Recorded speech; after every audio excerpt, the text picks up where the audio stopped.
1987 എൻ്റെ കല്യാണം. പക്ഷെ ആദ്യത്തെ കുട്ടി മരിച്ച്, രണ്ടാമത് താമസിക്കാതെ വീണ്ടും ഗർഭായിൻ്റെ ശേഷം ഒരു 17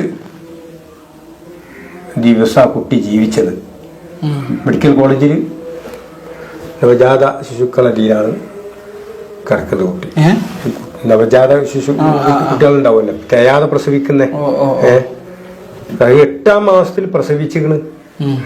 പക്ഷെ കുട്ടി വളർച്ചല്ല, പിന്നെ ബൾബിന്റെ തുള്ളി ഇങ്ങനെ കത്തി ഇങ്ങനെ കിടക്കുന്നല്ലാതെ ആ കുട്ടി ആ വാർഡിലാണ് നിൽക്കുന്ന സമയത്ത് ഞാൻ തീരുമാനിച്ചു, ഇത്ര കാവിൻ്റെ കാര്യം തീരുമാനിച്ചത് ഷെയ്ഖുനെ. അവിടെ നിന്ന് അങ്ങോട്ട് പോയി ഞാൻ ഷെയ്ഖുനാൻ്റെ അടുത്തേക്ക് പോയി ഷെയ്ഖുനാനോട് കാര്യം പറഞ്ഞ്, എൻ്റെ കുട്ടി ആദ്യത്തെ കുട്ടി ഇങ്ങനെ ആദ്യത്തെ എന്ന് പറഞ്ഞില്ല, കുട്ടി മെഡിക്കൽ കോളേജിലാണ്, വളരെ ഇതിലാണ്, തയ്യാതെ പ്രസവിച്ചതാണ് നല്ല. ഷെയ്ഖുൻ അങ്ങോട്ട് ചോദിക്കുകയാണ്, ഈ കുട്ടി എന്താണ് നല്ല ചോദിച്ചത്, ആദ്യത്തെ കുട്ടി എന്തായിരുന്നു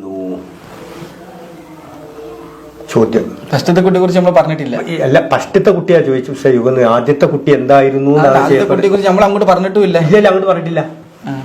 നമ്മൾ ഈ കുട്ടീനെ സംബന്ധിച്ചാണ് പറഞ്ഞത്. കുട്ടി ഹോസ്പിറ്റലിലാണ് എന്ന് പറഞ്ഞു. ആദ്യത്തെ കുട്ടി എന്തായിരുന്നു? ആദ്യത്തെ കുട്ടി പെൺകുട്ടിയായിരുന്നു പറഞ്ഞു. ഈ കുട്ടി ജീവിക്കുകയില്ല.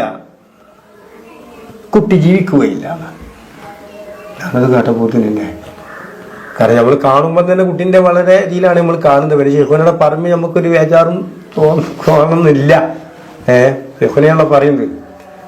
ആദ്യത്തെ കുട്ടി എന്തായിരുന്നു എന്ന് ചോദിച്ചിട്ട് ഈ കുട്ടി ജീവിക്കില്ല. അപ്പോളെ ഈ കുട്ടീനെ പറ്റി അപ്പോളെ പറയുന്നുള്ളൂ, കുട്ടി ജീവിക്കുകയില്ല എന്നല്ലേ. പോവാം. ആ കുട്ടിയുടെ മരണം പോലും ഷെയ്ഖുനെ കാണുകയാണ്. അതാണ് ഇറങ്ങി, ഞാനും അളിയനും കൂടി അവിടെ ഇങ്ങോട്ട് ഇറങ്ങി. പോവാം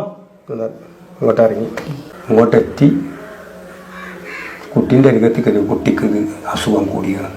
പക്ഷേ ഷെയ്ഖുനാൻ്റെ അടുത്ത് ജീവിക്കൂല എന്ന് പറഞ്ഞൊരു വാക്കുണ്ടല്ലോ, അതിപ്പോൾ അനുഭവത്തിൽ വരികയാണെന്ന് മനസ്സുകൂടി ഞാൻ ചിന്തിച്ചു വരികയാണ്. മറ്റങ്ങോട്ട് കൂടിയാണ്. അപ്പം മനസ്സിലായിക്കൂല, കുഞ്ഞബലി കളിക്കുന്ന മുഴുവനും ഇവർ ജീവൻ നിലനിർത്താൻ പറ്റുമോ എന്നുള്ള ആ വകുപ്പിൽ കൂടെ കൊണ്ടുവന്ന് സാധനം കൊണ്ടുവരലൊക്കെ നിർത്തി. അപ്പം ഞാൻ തീരുമാനിച്ചു, ഇനി ഏതായാലും ഒപ്പിട്ട് കൊണ്ടുപോകാം, ഇനി എന്തെങ്കിലും ബാക്കി ഉണ്ടെങ്കിൽ പെരിയിൽ കാണുന്നവർക്ക് കാണുകയെ ഒക്കെ ചെയ്യല്ലോ എന്ന് പറഞ്ഞിട്ട് കുട്ടീനെ തരാൻ പറഞ്ഞപ്പം നഴ്സിനോട് പറഞ്ഞ് അങ്ങനെ തരാൻ പറ്റില്ല. കാരണം നിങ്ങൾ ആരാന്ന് ചോദിച്ചു. ഞാൻ പറഞ്ഞ് പിതാവാണ്. ഞങ്ങൾ എഴുതി തരണം, പിതാവിൻ്റെ സ്വന്തം അത് കൊണ്ടുപോകുന്നത് തന്നെ ഈ ഒപ്പിട്ടുതരാണ്. ഞാൻ ഒപ്പിട്ടുതരാണ്. ഒപ്പിട്ട് കൊടുത്ത് ഇങ്ങോട്ട് വാങ്ങി കുട്ടീനെ കഴിയുമ്പോൾ കുട്ടീൻ്റെ കൈമേലൊക്കെ കുത്തിയിട്ടിരിക്കുകയാണ്. രക്തം അവിടെ രക്തം കയറ്റിക്കൊണ്ടേ നിൽക്കുകയാണ് കുട്ടിക്ക്. ഇങ്ങോട്ട് ഊരെടുത്ത് പോയി രക്തം ഒന്നായിട്ട് പോകുന്നത്. അവിടെ പോലും എന്താ പ്ലാസ്റ്റൊക്കെ വെച്ച് ഒട്ടിച്ച് ഇതാക്കിയാണ് കുട്ടീനെ മാറ്റി പിടിച്ചുകൊണ്ട് കൊണ്ടുവന്ന് ടാക്സി വിളിച്ച് നമ്മളെ കോഴിക്കോട് ഇവിടെ വട്ടക്കിണറിൻ്റെ അവിടെ കണ്ടെത്തി കുട്ടി മരിച്ചു.